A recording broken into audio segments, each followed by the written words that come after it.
Здрасте, ребята. Сегодня про Францию. Все о Франции даже одел.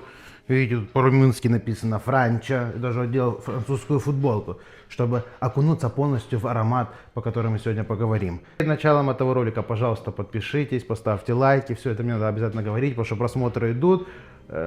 Все это увеличивается, а подписок нету и лайков особо нету. Поэтому все это сделайте, чтобы мне было приятно и дальше снимать видео. И это замечательно.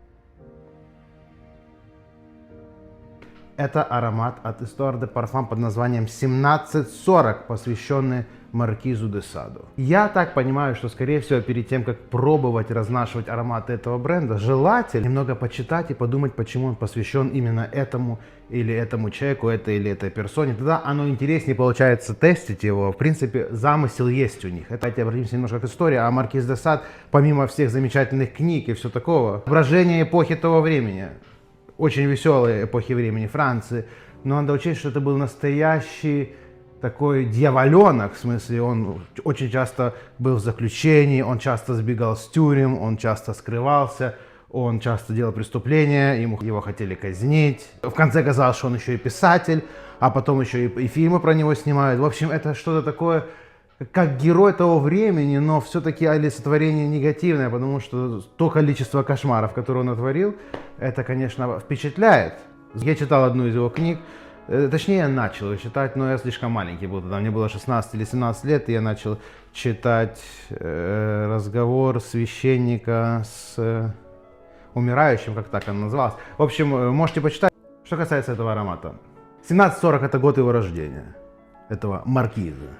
Это аромат определенно с нишевым звучанием. Нишевым в плане, что он действительно видоизменяется, проходит там свои какие-то стадии.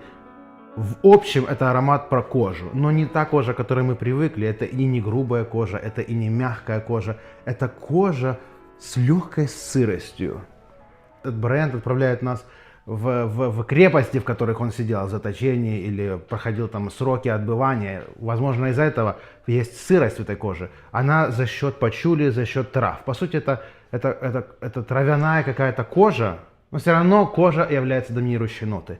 Это не аромат про шлейф, это не аромат про нереальную какую-то стойкость. Это очень красиво собранный аромат, достаточно интимный, назовем его так.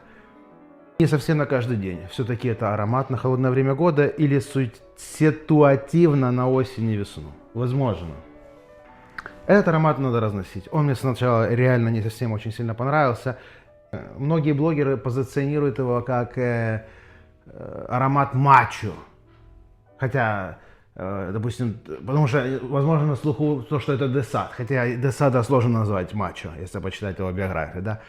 То, ну, я не сказал бы, что это аромат мачо. Я не уверен, что большому количеству женщин понравилось бы этот аромат. Маме Стифлера точно не понравился бы он.